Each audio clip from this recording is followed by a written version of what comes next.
This meeting is being recorded.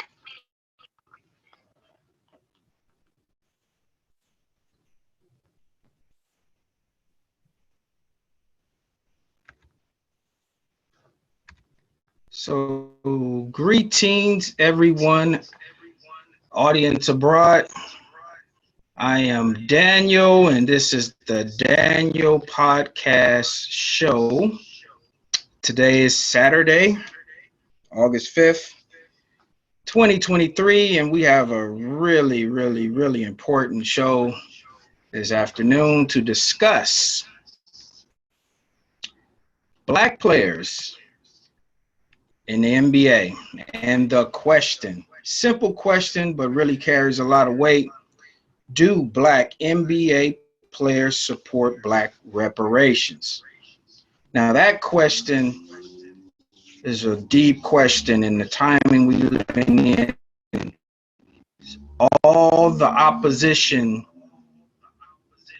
that we're witnessing across the nation of governments, whether it's local, state, or even the federal government, it appears that when it comes to Black reparations in this country, there's a great silence among Black people. Now, we chose the subject for this afternoon to deal, or this evening to deal with Black players in the NBA, in particular, the brothers. This is notwithstanding that we want to also talk about in the future our sisters in the WNBA, as well as Black referees, officials, Black owners. Everyone must take a position on Black reparations. We can no longer wait, as Dr. King said. We must now pay attention to the politics. They say in politics, it's not what's being said that you should really focus on, it's what's not being said. So we thought that this particular podcast was not only necessary, it's perfect timing for us to reflect off our Black NBA players who not only carry influence across the world. Often you see our young people mimicking the swag, the behavior, and really trying to be like Mike. So I once again, listening audience, I want to thank you for tuning in. We have our special guest, Sammy Brognet, and we're going to bring him on after we go through these slides. Just giving you a little background of the information. Sammy Brognet is also a great supporter of Black reparations here in San Francisco. He was part of the ad hoc committee for the task force here in San Francisco, and he brings a well of knowledge, wisdom, years of experience, and we love that he is always willing to share his thoughts on these important, timely issues that we face today. So let's just get right into it. So, okay, one of the reasons why I created the Daniel's Podcast Show was to create a platform that we could come speak freely. We could address literally all the issues that impact our communities, and we could start the self-improvement community development process by connecting us in all fields and endeavors. So when we look at basketball have became, to me, one of the most attracting sports that's played globally. The NBA, National Basketball Association, Last time I checked, statistically speaking, we represent as black men and women literally 75%, maybe even more than 75% of both leagues, NBA and WNBA. This is something that we just can't ignore. That if the black players decide that they want to go right, left, or stay in the middle, who can really challenge the power of black players who have really, at this point, make up what the NBA is all about? I heard one player state, I believe, I don't know if it was Kyrie Irving, but I know one player stated that, look, we make the league. We are the ones that's keeping people coming to the games. We are the ones on the court that's keeping owners making buku dollars at the expense of young people believing that everybody can join the league when we know that that is not a reality. And for some of us, it could be even considered a pipe dream.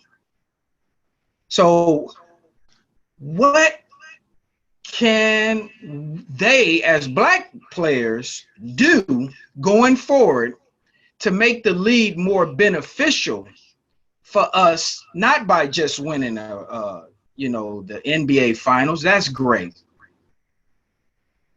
But we need to consider, how do we get in the real game that's going on? The game of ownership.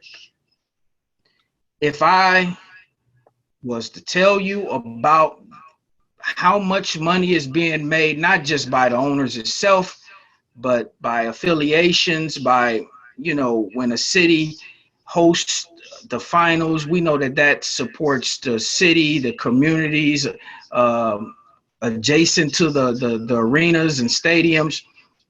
Everyone is making money, but we are witnessing the black community suffer and suffer and suffer. So look at here.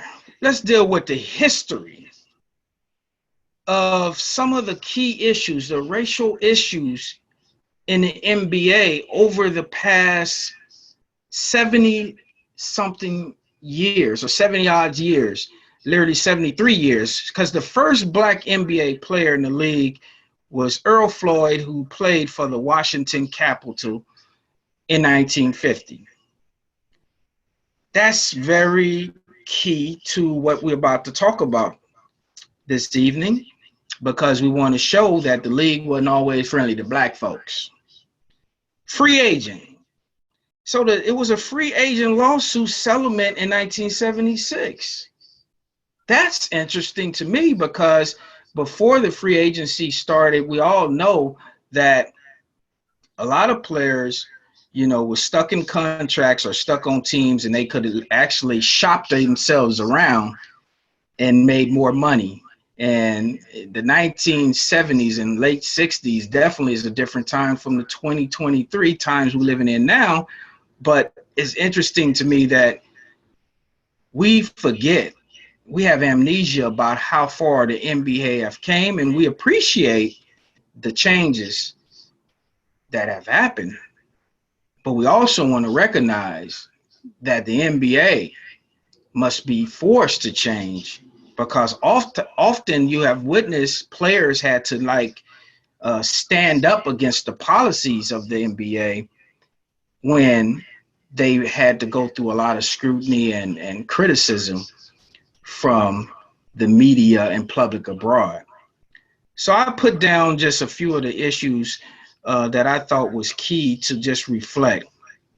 We all remember when Latrell Sprewell choked his coach in 1997, and how many, tried to use the issue of, we got to control these players, and it was no accident that he was black and his coach was white. And this sent shockwaves throughout the league, throughout the country. And I remember the conversation, the back and forth on, look, y'all making a big deal out of this particular incident, but there was many other incidents that never got the same coverage. Remember the dress code in 2005. We all know that Allen Iverson, who I put as you see on the promote of this podcast, literally changed the way the league, dress code from a more conservative style to invoking hip hop into the league, which was resisted by coaches and maybe forces behind even the coaches and owners, to the degree that they changed the dress code in 2005 and made the NBA players start wearing suits, to the game and not hip hop clothing. The big issue was the controversy behind what we call the cornrows, right? The dreads. This is significant issues over a 70-some year span in the NBA. Lastly, the Los Angeles Clippers owner Donald Sterling remarks in 2014, and I quote, "Don't bring black people to my games." Wow. So you want us to believe just 2014, which is only 9 years ago, and I remember us calling for the NBA to not only punish Mr. Sterling, but make an example, or no, really, let's say take advantage of the opportunity to really discuss race and how it was the NBA was pushing it to the side like it was an isolated event, when in reality we know it was prevalent and it was just not being addressed. So these are some key issues in the last 73 years. Now, we all remember, just the fast track, after George Floyd was murdered by the police in Minneapolis, Minnesota on May 25th, 2020. We was really proud to see some of the NBA players not only taking a knee, but locking arms. And this is a particular picture that I pulled up to just for a moment for us to reflect off how powerful that statement that our brothers in the NBA was making. As you can see, Black Lives Matter. It wasn't just a theme. It was actually something that the NBA players knew that they needed to take a further step and ensure that the NBA recognized and the world recognized that this injustice in black men being targeted by law enforcement, really need to end. And we said, even in that time, not allow the moment just to be a moment. We wanted it to become a movement. And we witnessed the cities, the unrest in the cities. We witnessed the cities go up in smoke. And believe it or not, officials at the time, our president, former President Trump, all was focused on how can we calm the people down. And this is when we the word reparations, we start hearing reparations came about. It was 2020. Now, notwithstanding the pandemic, the COVID-19 outbreak, it was a moment that we was like, okay, well, maybe, this might be something that sticks. This is change that we can believe in. However, 3 years later, you don't hear people talking about George Floyd. Even the cities, like in the city here in San Francisco, we're not talking about George Floyd, and we redirected money from law enforcement to the black community, but I can't remember. And this is sad. I can't remember no events that really identified or remembered George Floyd. So that's something that we need to just ponder on, that of why, and we stand up in solidarity. It ends so quickly. It appears that, we don't really go for the marathon. We into the 100-yard dash. Now, I want to just turn over to this slide and show you two icon black men who, in a time when it was not popular, not only, like Cap taking the knee in 2016, our brother Muhammad Abdul, who played for the Denver Nuggets in 1995, he would not recognize the national anthem. And it was beautiful that he was really one of just a few to bring the light to what's really going on here in America, and why so many of us is interested in protecting the American flag. And we know how the American flag, what has happened to us on even the American flag. People say, well, what about the Confederate flag? Look, you ain't got to tell me. My family from Mississippi. We see Confederate flags all over the state of Mississippi. And I know you ain't got to tell Mr. Brognan, my guest host, because he's from the state of Texas. Wherever you go, wherever you look, you will see a Confederate flag. And we know the history of the Confederate flag. But I beg the difference for us to say that the United States flag have been even any better. Why would we take that position? So I think we need to remember these two brothers, and we need to always pay homage to them. And we need to recognize that we in a golden moment, that you can stand up on truth. You can make a difference. In Colin's case, you can sit down. You can take a knee. You can stand up or take a knee. Either way, we must hold the professional leagues, sports, ownerships, organizations, governments accountable to the ongoing murders of black men by law enforcement. Look what's happening in our public schools. Look what's happening in our country. People are depressed. Quality of life is continuing to decline. And black people, in the midst of all this, is being told that reparations, cash payouts, is not okay.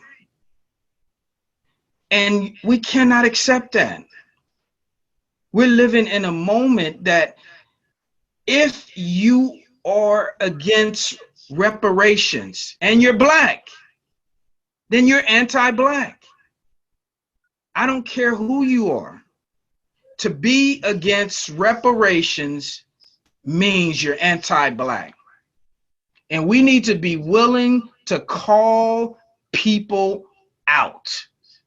Family members, friends, associates, enemies, you name it. Our ancestors died, gave their lives, sacrificed all of it, not for us to be some 20th century cowards. I think it's time for us to gain strength and put it all on the line. Because when I think of these two brothers I'm showing you with this slide, you can say, if anything that you might call them and believe, some people may say, well, they made a mistake. They threw away their whole career. I don't think so. history will show that these two brothers put it all on the line, and they should be remembered forever. They're etched in people's mind.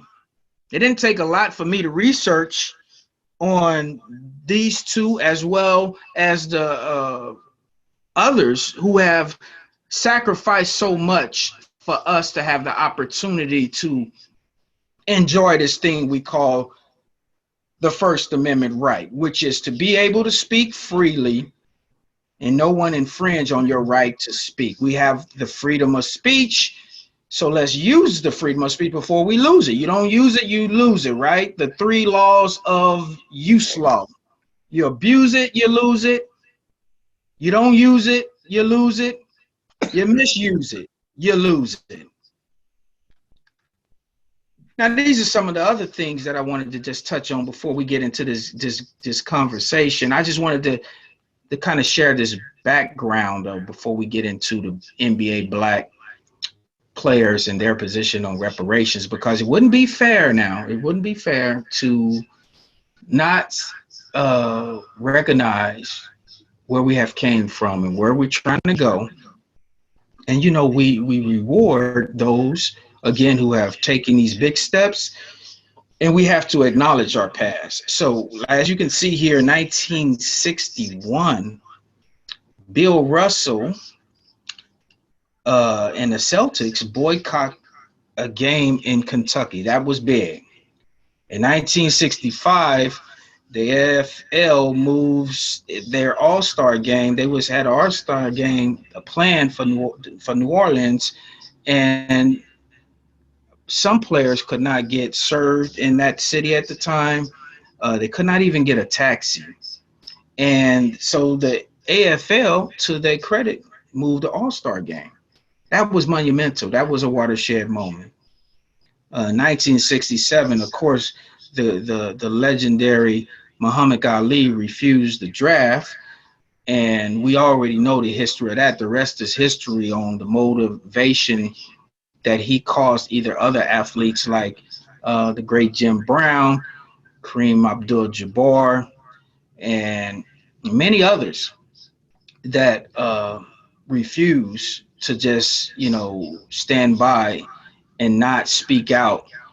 And during the 60s, which I know Sammy will be able to touch a lot more on, it was really critical to say something. It was a movement going on, and it wasn't just local.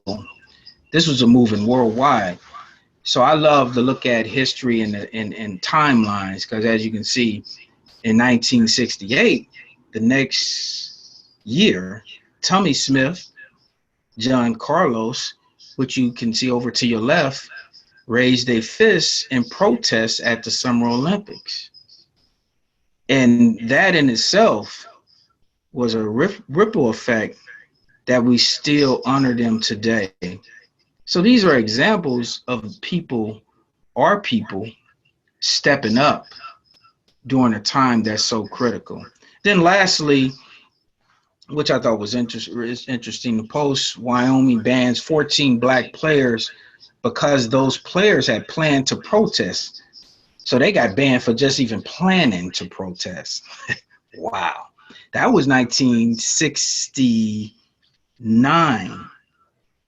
And that's the year after Dr. Martin Luther King was assassinated. So we know that, you know, although people talk about this change, the change gradually had happened. And in some ways, change haven't really, nothing haven't changed at all. So now let's go into the plan of action.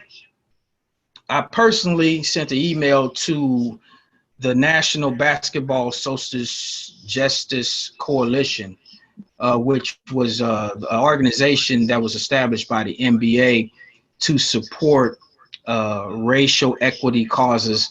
And this happened after, of course, George Floyd in 2020. And I reached out to them about maybe an interview, or just really, we want to get a response on their position about reparations. And let me get this off for a moment and go to, so don't forget, to below to subscribe to the Daniels Podcast Show. And like always, we thank you for tuning in.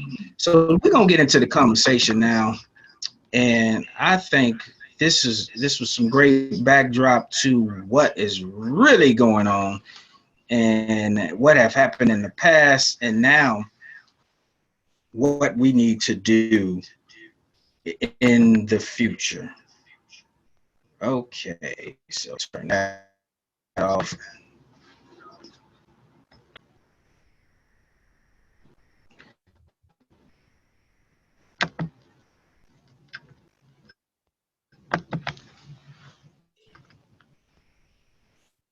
Okay, so Sam, you there? Can you hear me? Yes, I hear you now. Okay, so what's your thoughts? Just to kick it off about black NBA players and their support of black reparations. Well, first of all, Daniel, I think our players should really research their history on where they come from and the way they got where and how they got where they are today.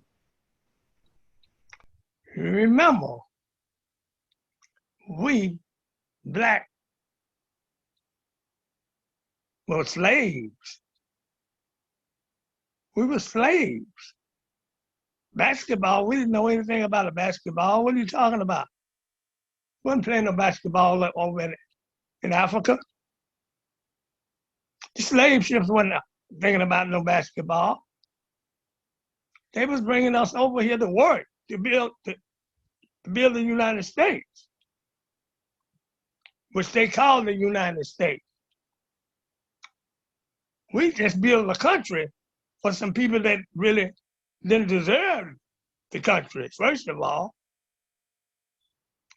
You ran off all the Native Americans. You killed most of them all of them that they didn't really kill all. They turned them into alcoholics or drug addicts. Put them on reservations just like we. I feel like we are like on a reservation right today. And when they call themselves free the slaves in 1863 or 65, whenever Texas was found out, 2 years later. Right. Then our federal government stepped in. Oh, what we gonna do? Oh, we gonna do something big because we're in the land of the free, in the home of the brave. So I think, Sammy, that's an excellent point. So let me say, when we look at the NBA ball players today, I thought about us living in San Francisco, in the city that the Golden State Warriors currently, the home of the Golden State Warriors. It's very interesting that, you can walk a few blocks over from Chase Stadium. You see people, everywhere. We already know it's a drug problem. There's a homeless problem. And it's a problem that appears that is getting worse. And I thought about, our players and how successful our Golden State Warriors in recent years, winning so many championships and people falling in love with the team. I have to admit myself, I like the Golden State Warriors. I know you like the Golden State Warriors. I don't really consider myself, Sammy, a fan. The word fan means fanatic. I consider myself one who loves the game in itself, in terms of I love to see people compete. And I love to see the nature of the game, which is, as we know, you can craft. I mean, they perfect their craft, they skill on the courts. There's a lot of mental chess going on the courts, and we have to pause for a minute and recognize, and don't think everything I just spoke on with the slides is to take anything away from the beauty of these young athletes like a Steph Curry, a Draymond Green, and Clay, all of them, and even just the way they, the continuity and the way that they have built something that we know inspire others. We give them kudos and respect, and I think it's not beyond us to recognize that, first of all, the NBA have done a lot of good things, a lot of great things. It has been willing as a league to change over the years.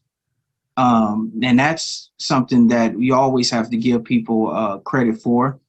And me personally, out of all the leagues, not taking nothing away from the NFL and the Major League Baseball, I believe that the NBA is more progressive. I believe the NBA usually know how to respond quicker when situations like George Floyd happened in 2020. They don't sit around waiting for somebody to kind of like give them the blueprint to move out. They just respond, which to me, represents progression or being progressive. But the other part of that, when I look at salaries, when I look at, revenue, we can't forget that the Golden State Warriors, at the end of the day, is an organization, a corporation that makes money, and a lot of it. And each time you get what they call it, everybody want the ring, right? Anytime you get a ring, the ring in itself, from what I researched, $50K or more. Trophies, MVP trophies, all-star trophies. As you move further into the playoffs, you're talking about more money, more advertisement, more media coverage, endorsements, shoe endorsements, commercial endorsements, even movie endorsements for athletes who play and go through what we call the NBA, which is like a fraternity. It's not really more than 500 something players in the NBA. So we're not talking about, if you think you in high school, it's not an automatically slam dunk that you will become an NBA player. I don't care how good you are. I was good at basketball. My jump shot, I would challenge you, Draymond Green and Steph. Nah, I'm just kidding. But I'm saying, though, we got some athletes here in San Francisco. I'm not saying nothing that you don't know, Sammy, and they don't know. Some of the best players never make the NBA. Correct. And again, we want to figure out, how do we as a community, as Black people who suffering here in San Francisco and throughout this nation, have a closer relationship with our Black NBA players so we can have their back and they can have our back? Because when they attacked Kyrie Irving, for example, about him just speaking up and saying, look, I'm not taking the COVID shot, or he, I think he supported something dealing with, it was on Amazon, and, then the media blitz and people just went mad. I mean, it's like Kyrie Irving is the enemy all of a sudden. I didn't like that. I believe Kyrie Irving is a brother of ours as a community, and I think that people have, a short memory on those that we say we love, admire, and then all of a sudden when the media sways mainstream and people come out against you, everybody throw you on the bus. So I just said that. So Sammy, what do you think, though? What could be the first step other than protesting? Because I would not sit here. I think it would be a little, at this point, irresponsible to call for Black people, which we know probably wouldn't happen.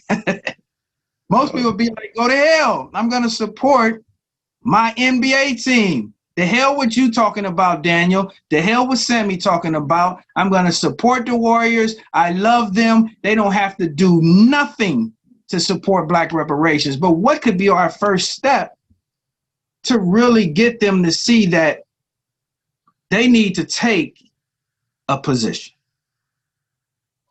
Well, Daniel, the first step to me, they should take this first step is to remember how they got where they are right today. You have to remember, they didn't just walk out and start playing basketball, right? Right.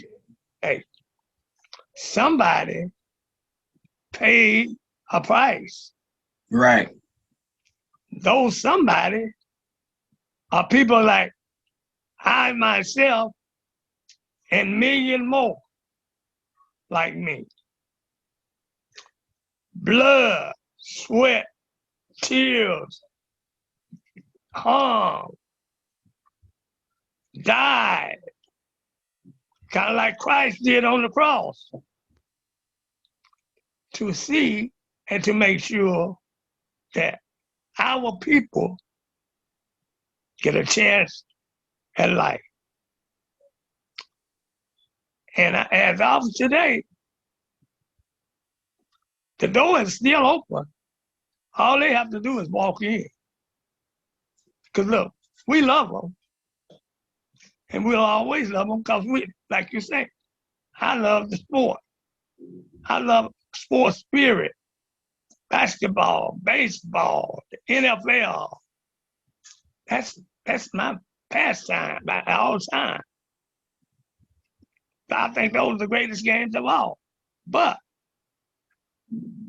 we forget those brothers that died and sisters for them to get a chance to be playing the sport what they're playing today. You die, they are playing on slave people that has passed on to them. We died walking and talking up and down the streets in this country where the home and the free and the brave live as slaves. Do you know what we had to go through with? And at my age, 76 years old, how many dogs, how many fire hoses that was turned on and turned loose on, marching, freedom for our Black people. Promises that was told to us what they was gonna do for us. Right. Always go back to that 40 acres and the 2 mules. 40 acres and the 2 mules. That's right. I never did get that. At least, my brothers and sisters, let's get it together and fight for the right thing. Freedom. Right. We're not free. Freedom is when all Americans are free. Every Black person in this country. Every other nationality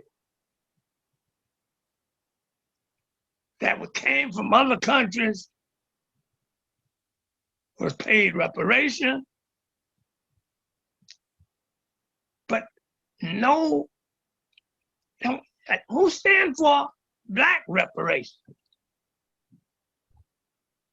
That's all I'm saying. My people, will you please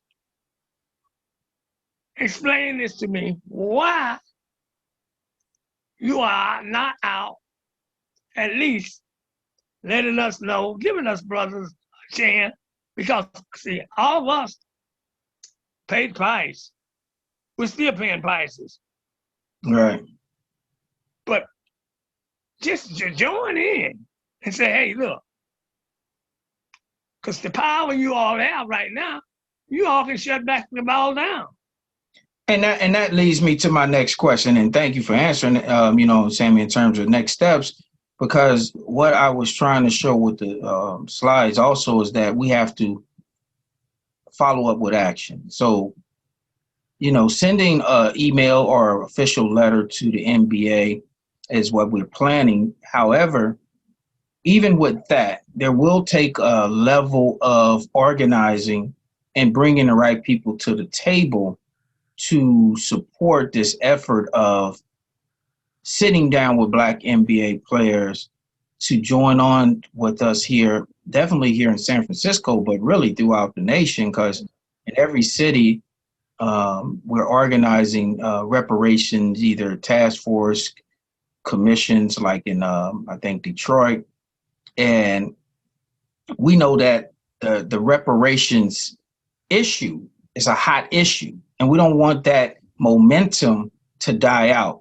So like you saying, this shirt says, I support San Francisco Black reparations. And real simple, but it appears that it's hard for a lot of people to just say this with their mouth. We're not asking everybody to be on the front line. No. I'm currently, and you're currently, we're on the front line.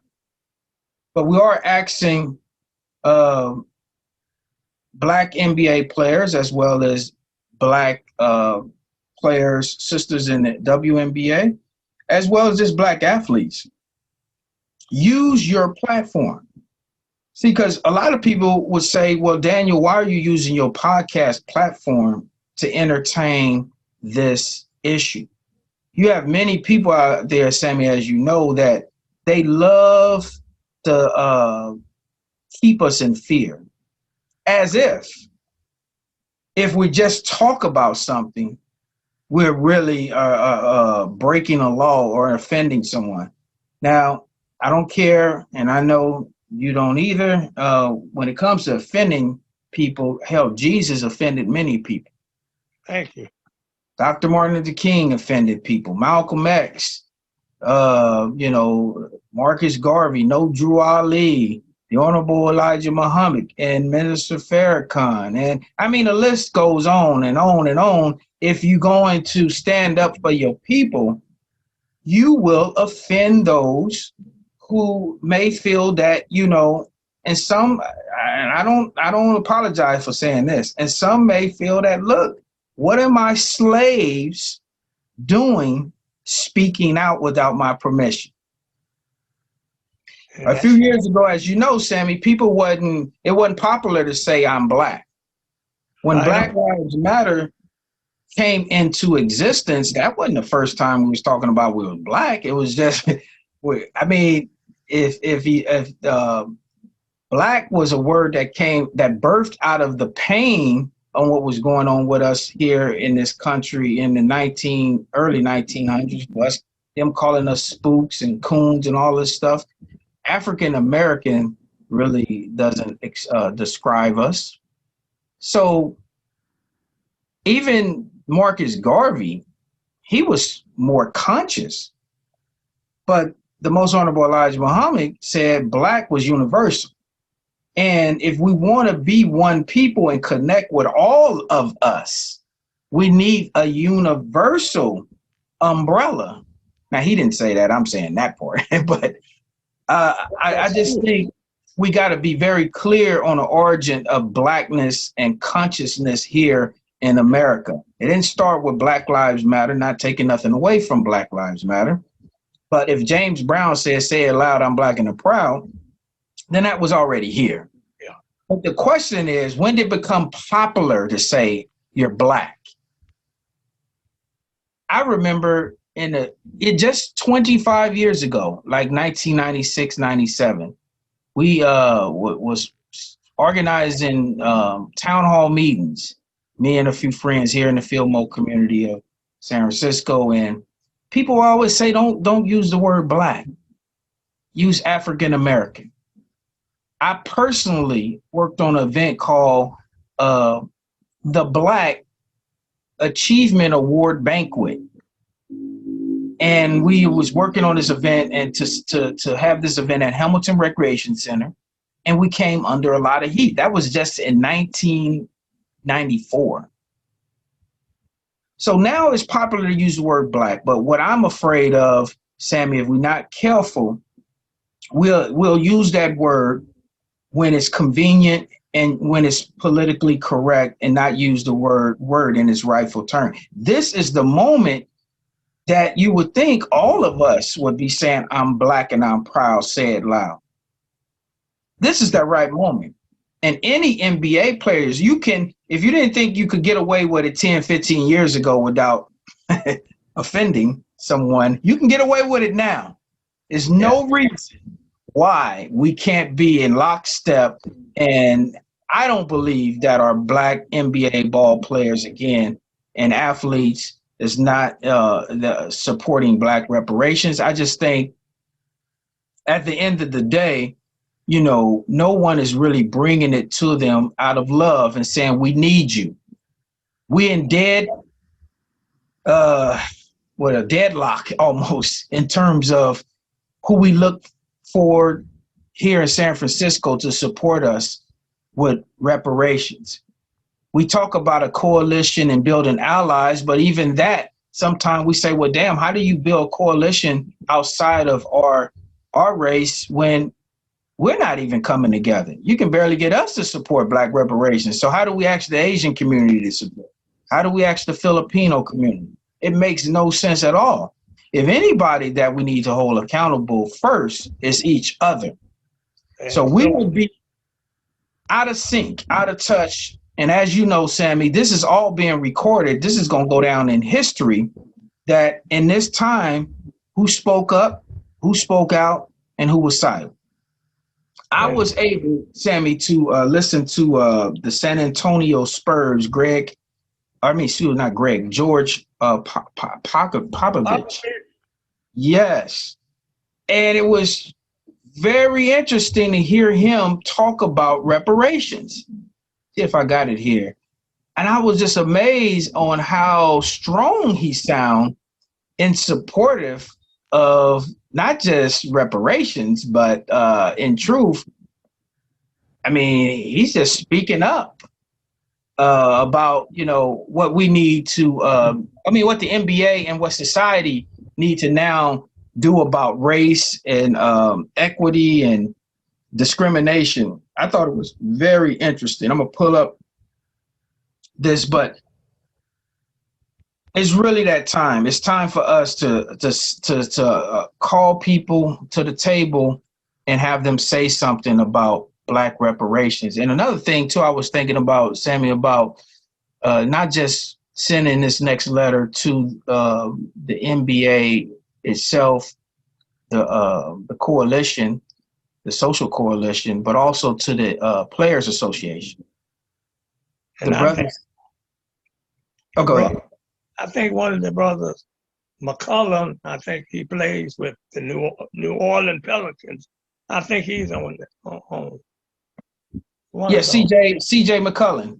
Yes. Right. So all of these players now, you know, and I commend them, you know, because CJ McCollum as well as CP3, they're very active in when it comes and aware and conscious when it comes to social issue that's plaguing the black community. So I pulled it up. I believe they was interviewing him. What year was this? 2021. And he said some very interesting things. I'll let him do the talking, but this is just before, just after the COVID-19 outbreak, and they had to cancel the games, and then they went into the bubble. Right. The bubble. In Florida. Right. But you know, again, we're in an interesting time because, and I just want to speak too briefly about the impact of black players in the NBA if they you know stand up and speak out on reparations on forcing, like you said earlier. I mean, if we imagine if they just said, "Hey, we're not playing. We're not playing until Black reparations happen throughout this country." We have local and national media on, and they have the ability to raise their hand virtually. So this is and ask you hold on, let questions. me They get to should it. pop up on your screen as soon as we get rolling. So we'll start with It's a Jeff. long video. Let me just get to it. Short turnaround between whatever the end of the season is going to be and the Olympics. Like you said, you can't foresee people's Here we go. taking every opportunity that arises to call out what needs to be called out in that regard, and basically take no prisoners, so to speak. We're talking 400 years here. We're talking people that are in their 30s and 40s and are scared to death for their children. And we can go on and on with that sort of thing. So because that still exists, because politically we know that there are things like voter suppression, still calls for people to, Black people should pull themselves up by their bootstraps. People who still don't understand that wealth difference has nothing to do with marriage or education or anything else. It has to do with the labor that has never been paid for all this time. So what I hope for is that educationally and empathetically our society changes, mostly because of the impetus of this virus has made it so obvious to everybody that this wealth gap is the biggest problem we have. And we have to make sure we aim high, I think.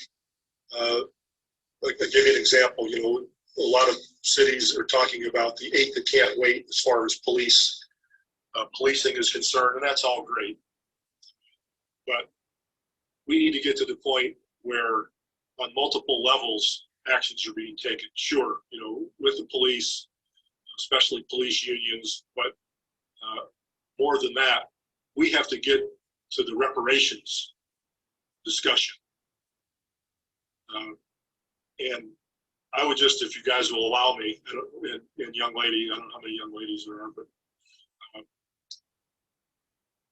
it would be really helpful, and people of good conscience do have empathy and do see the inequities, and if they do bother them, I would suggest they read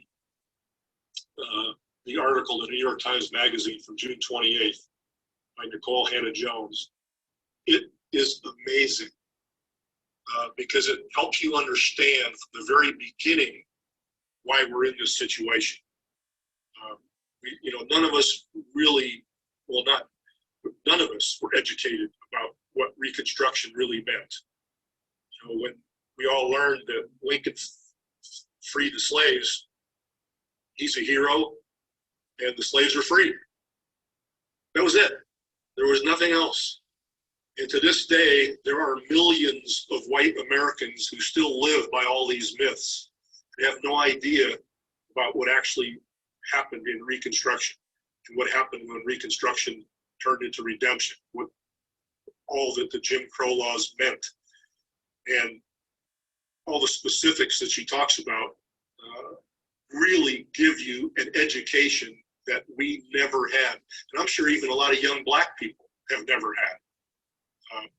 And I would suggest it for anyone, because I think it's a template for at least understanding where we are, why we are, and how we have to get all the way to the reparations discussion, and not just wait for legislation, laws. We've had those. Thanks, Pop. We appreciate your extended amount of time checking in from Orlando. Thank you for joining on. We'll get this video flipped as fast as we can, and we'll send out a box link. But thank you, everybody, for your time. Have a good Saturday. Everybody be safe. Wow. So you don't. Oh, I mute you. You don't get no clearer than that, right?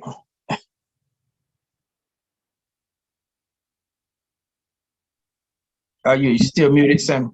Oh, there you go. Yeah. You got any thoughts? Yes, definitely.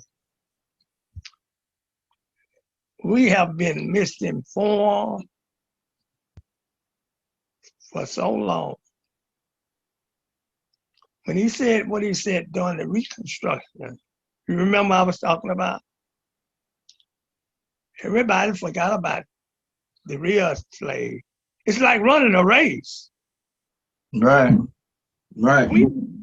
You start out so far ahead of me, you automatically gonna win the race because look, I can't catch you. We put them, they were so far ahead of us. So now, all we're doing really is just trying to catch up and strike. If we both started at the same time, then I can say you was the best. You was better than I. But no, they owe us Right. not just, they owe us reparation for every black person here in this country. We paid the price, and we are still paying the price. I know my brothers and sisters like today. I just want you to understand. Earlier, when Daniel said, African Americans, I remember the time a person didn't even want to be called African American. They called us color. You think I like that? Color could be green, blue, yellow, green. It is color. That color boy over there, that color girl over there. You're always gonna be a boy or a girl. Yeah, and as you know, Sammy, actually, we can't be colored people because original, we're original people, and you can't alter, us out of any other culture or other people. I mean, let's face it, black is dominant. The essence of black is dominant. Always. And unfortunately, I just was listening to a brother. He was talking about ancient Africa, and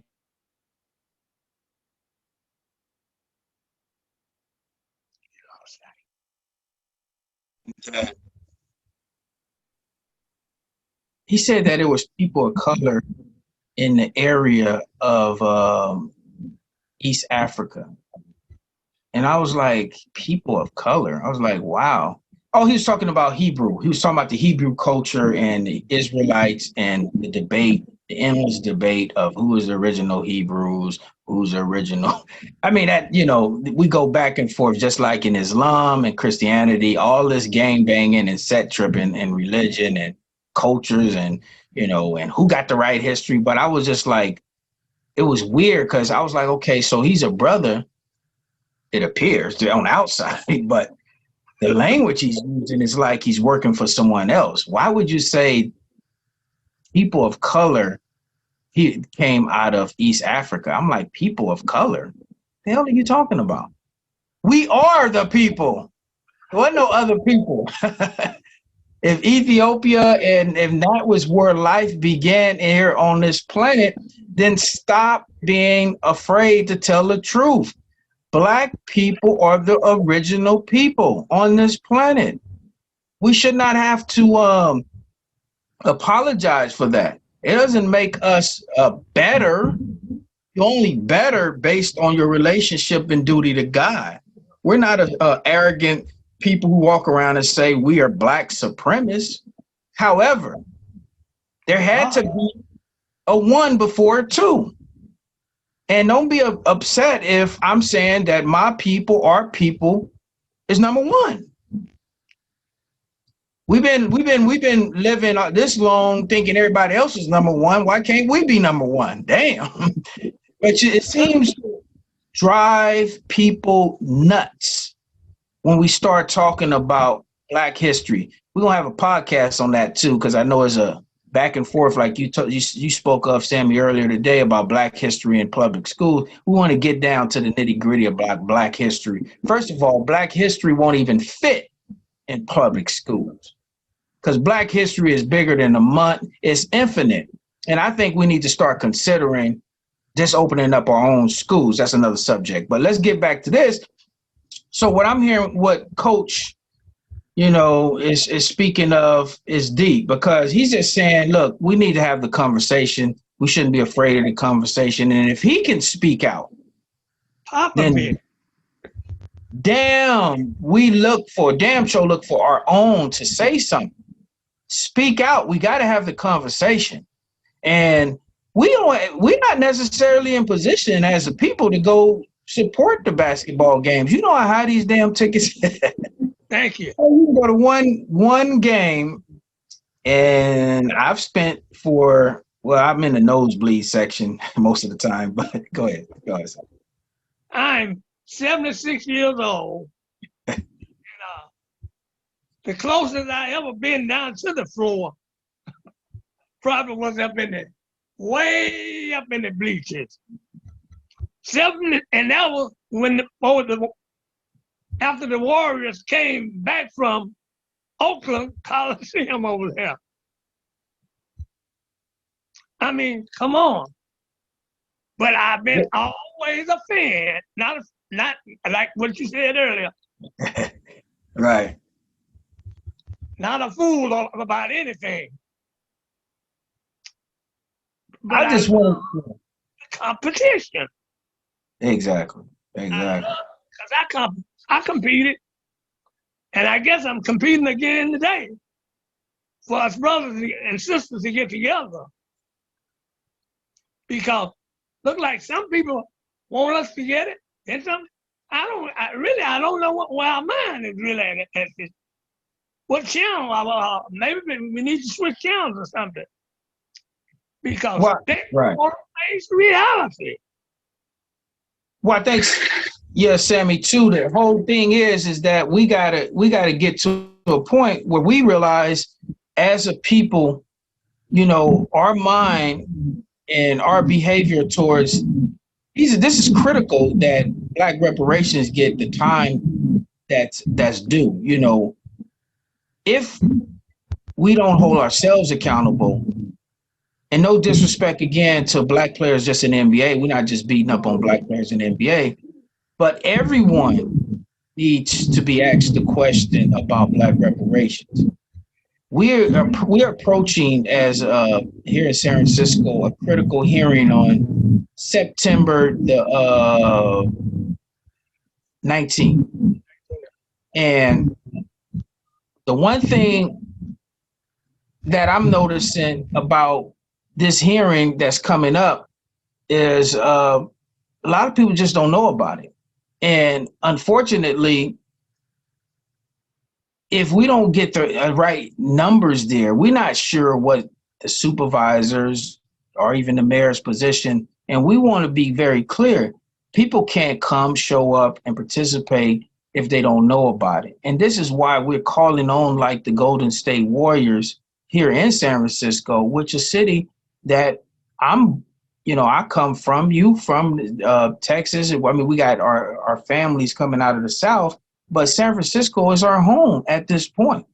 And if the Warriors have all this support and definitely success in recent years, we know that the Warriors could really make an impact. Can you imagine, for example, if Steph Curry come out publicly and say, you know what, I would like to get behind Black reparations in San Francisco. What can I do as a Black player, even if it's supporting the fund that we set up here as a recommendation to the city, even if you say, look, I want to put 4-5% towards the fund, the reparations fund. Be the first one to step out your comfort zone, that would help strengthen other millionaires and billionaires.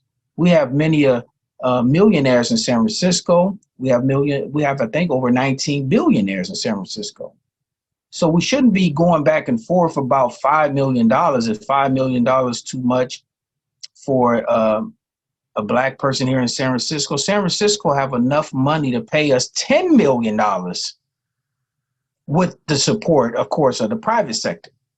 So what I'm saying is that, Sammy, by design, I wanted to bring attention. And I think my podcast is the platform, again, where I'm not going to just allow people to determine what should be discussed and what not should be discussed. We need to be able to challenge that notion, because usually the most uncomfortable things to discuss is the very thing that needs to be discussed. And that's why we are slow to have progress. And another part of this is that, we need to strengthen other people to say, look, let's speak up about this. Because I know somebody out there who's hosting either a podcast or just having meetings and stuff like that, say, you know what, let's continue this conversation, because we're not questioning our own people enough with the right spirit. But Black lawyers need to be questioned. Where's the Black Lawyers Association? Black Firefighters Association, Black Police Officers Association. I mean, you name it. I don't even hear anything coming from our fraternities, our Black professions, our Black educators, the faith-based community, other than a very few, is silent across the board. So this is just not the time for us to allow anybody to just say, you know what, I'm going to stand on the sideline and I just hope y'all can get the ball in the end zone.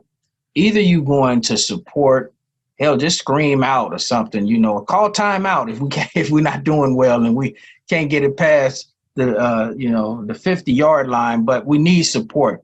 So I think, Sammy, at the end of the day, this is just a start.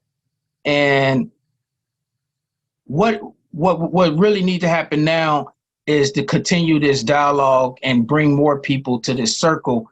But we're looking for solutions.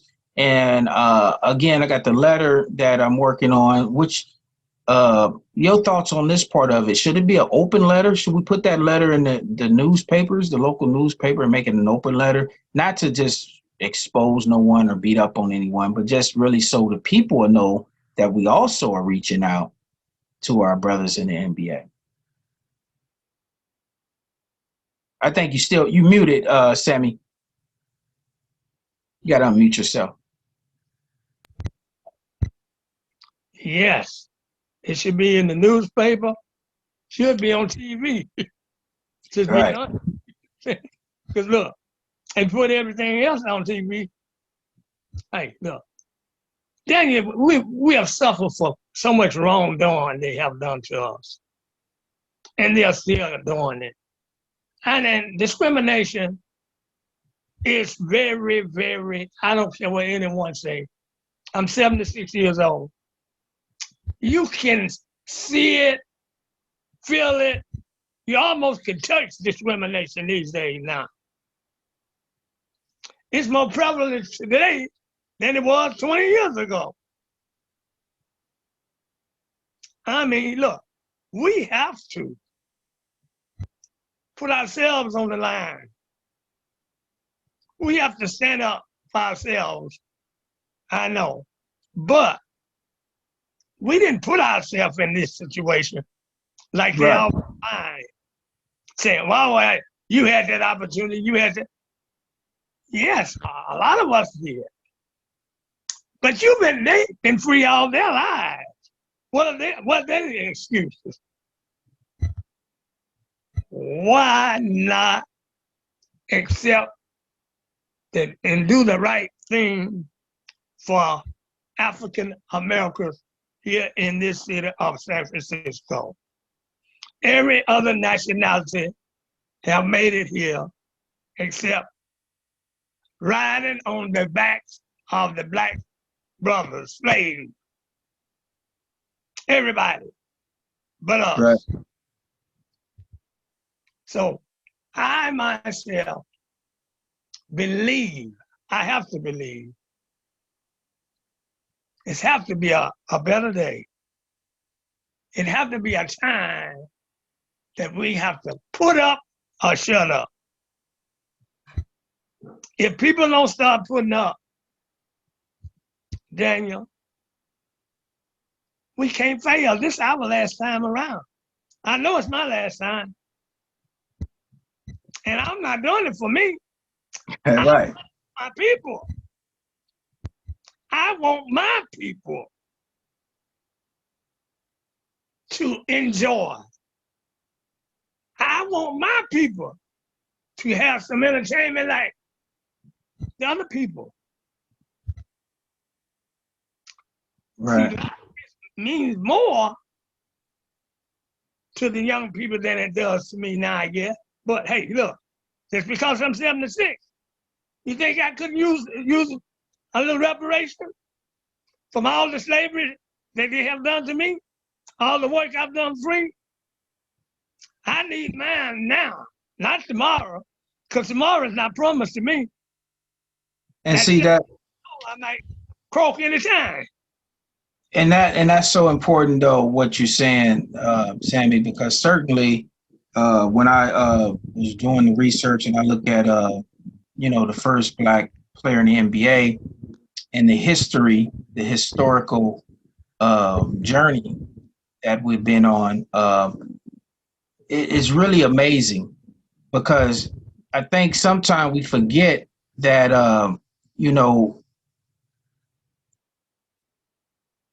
sacrifice is one of the greatest things that one can do.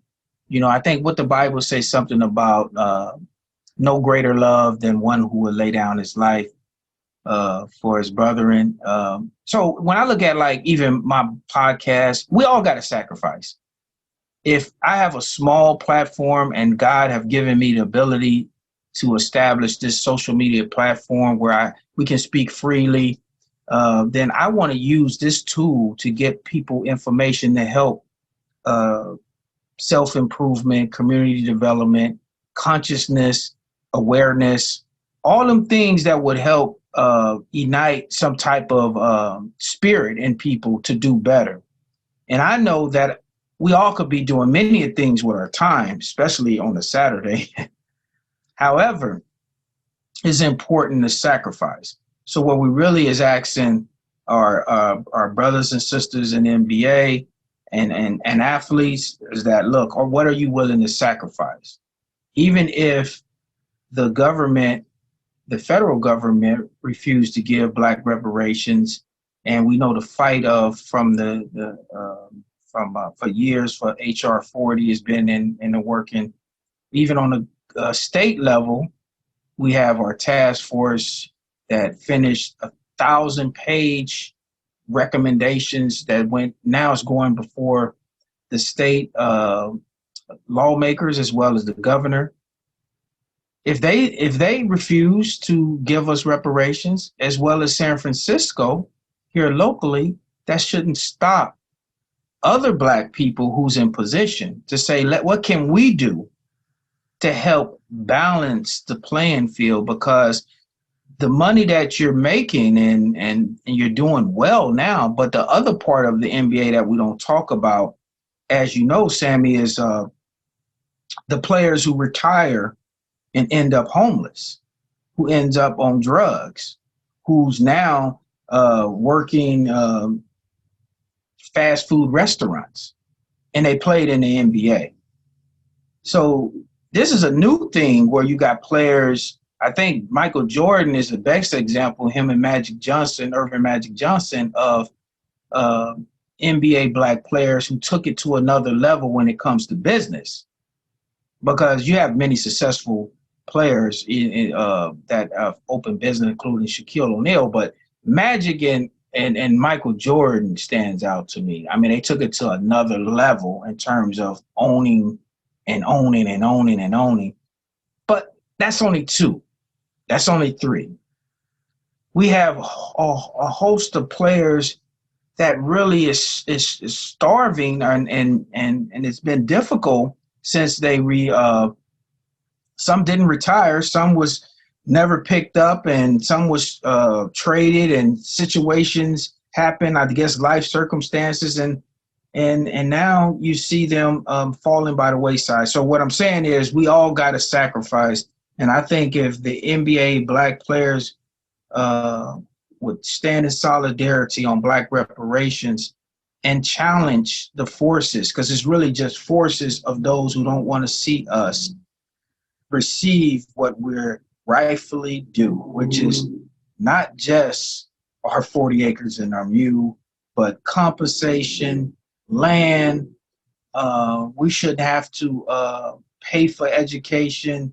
You know, everything that everyone else is getting on the backs of black people here in America needs to be called out. So I just want to let the listening audience know, please to subscribe to the Daniels podcast show, because I work for you. I don't want to work for nobody else. This is my job now. With the help of the Almighty God, I'm towards the end of finishing my personal biography, and I've been talking about for years that I wanted to create a platform, and now it's in the makings. But I can only go as far as you support me. So subscribe, hit the subscribe button, tell a friend, suggest titles and issues that we can talk about in the future. Just real briefly, we got an upcoming podcast, which will be next week, Saturday. We'll be talking about, this is August 12th, this is podcast 6. We'll be talking about Arrested in Our Development.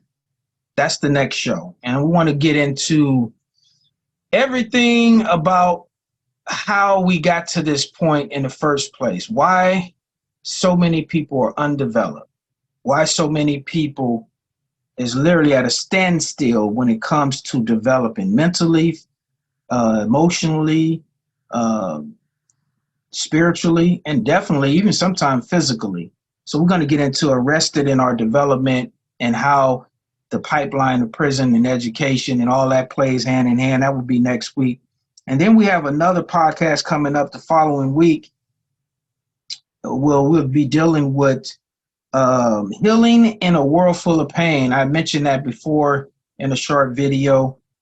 We have a lot of people that's transitioning, a lot of people passing on, and we want to talk about how do we heal in a world full of pain. We want people to feel that you don't have to feel hopeless. And, you know, the more we talk and heal, again, I think we get ourselves out of depression. That'll be another podcast after, that's September the 9th, 2023. And then we have an interview the following few days on September the 15th with the great pioneer rap artist here in San Francisco, Huey MC. This is a brother that I grew up with. We're around the same age bracket, but hey, he's a pioneer. He's a pioneer San Francisco rapper, underground rapper, and best believe Huey gonna drop some science, some knowledge. He knows a lot. He's a walking book of knowledge, and he's not only old school. He's a person that I worked with when we established the New Community Leadership Foundation. With some great people in the community, Eli Crawford, Rico Hamilton, Jamil Patterson, Gia Crawford, Lily Crawford. I mean, the list is long. Lily Robinson, excuse me.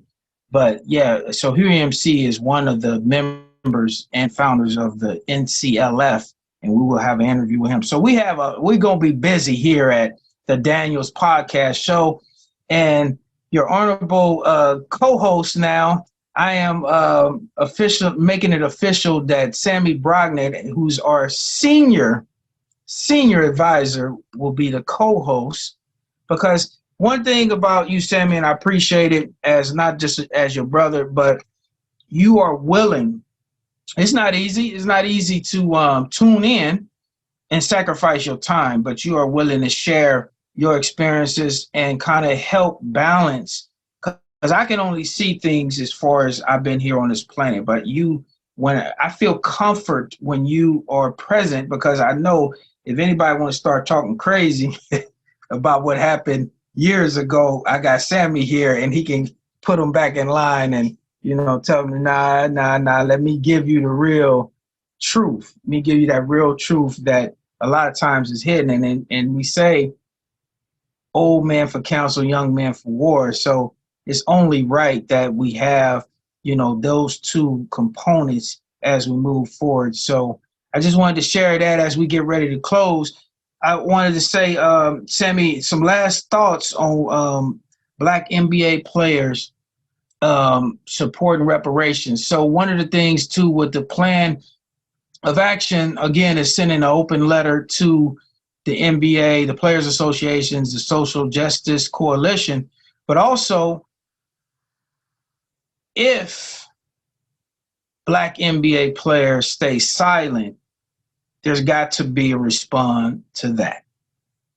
Now, again, like I said in the opening, I don't necessarily think we should just start going out at this time and protest NBA games or, you know, make some type of statement in front of, you know, arenas and, you know, basketball stadiums, whatever.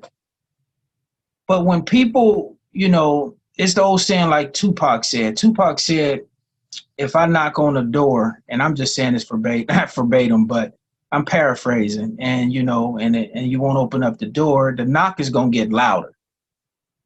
And ultimately, I'm going to start banging on the door.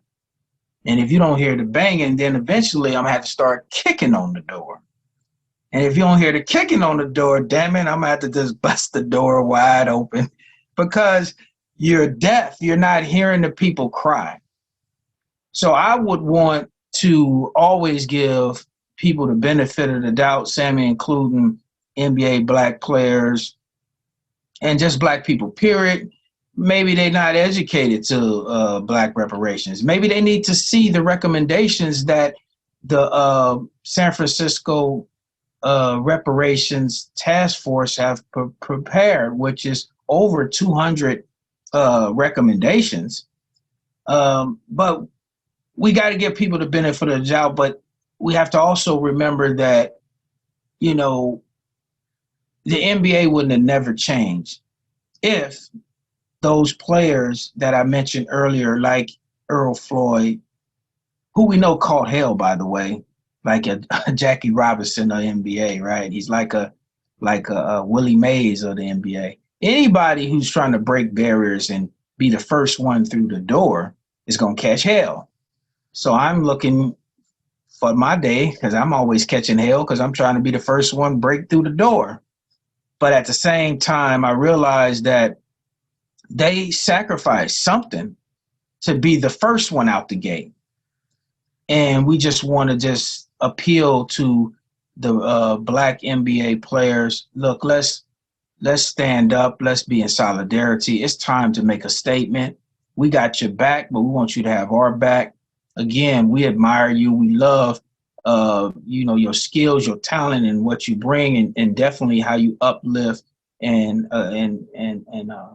give, or, you know, I mean, we're talking about the change of the NBA, opportunity for young players to see how you can not only become a professional basketball player, but also own businesses, be an entrepreneur, and be a motivator. It's a wonderful thing to witness. And again, out of all the sports, I think the NBA is the most progressive. So I just wanted to end my part of it by saying that. Sammy, you have any words of encouragement as we get ready to sign off?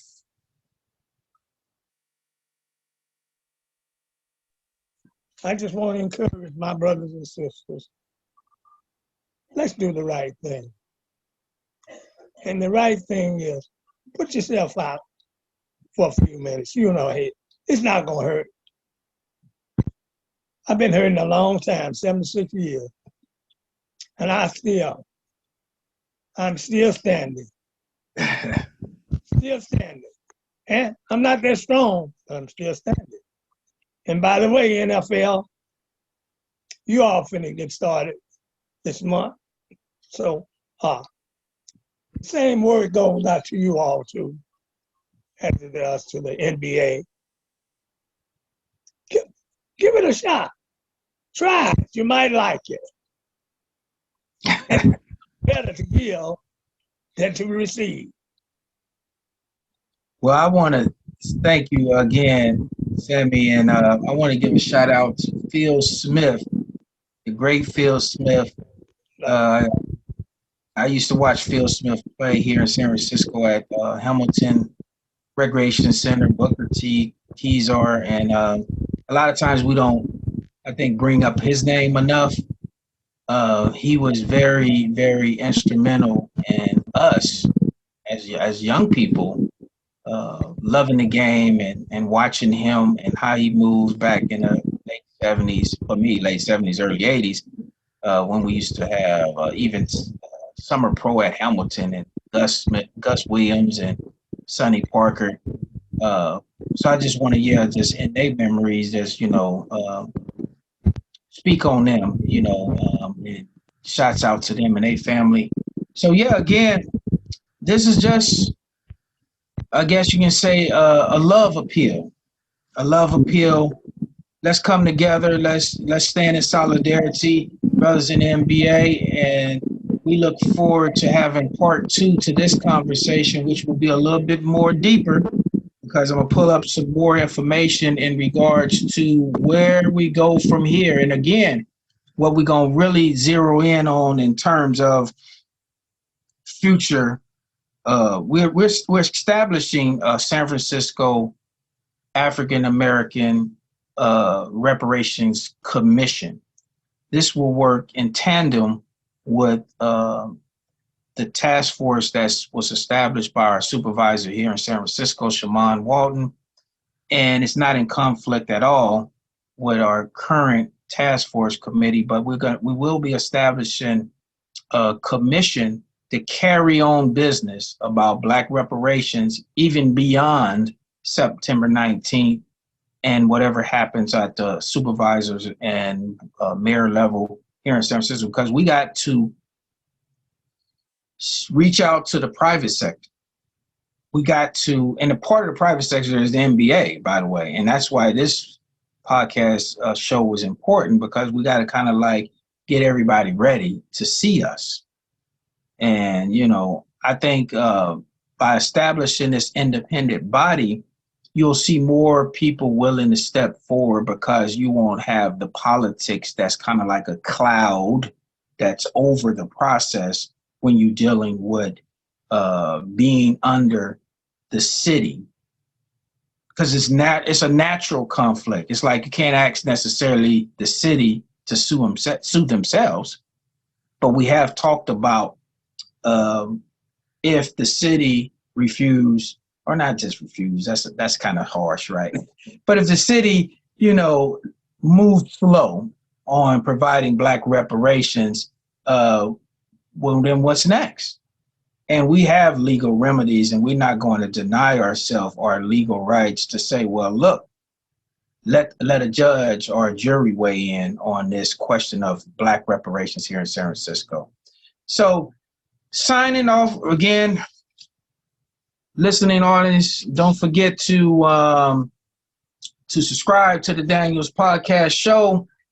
And we thank you for tuning in and listening to us address the question of, do Black NBA players support reparations? Peace and blessings. I hope everyone have a great and wonderful following evening. And we look forward to seeing you next week. Arrested in Our Development, Podcast 6. Peace and blessings. Thank you, Sammy Brodnick. Be in touch. And remember, we got to use our platforms for progress. Peace.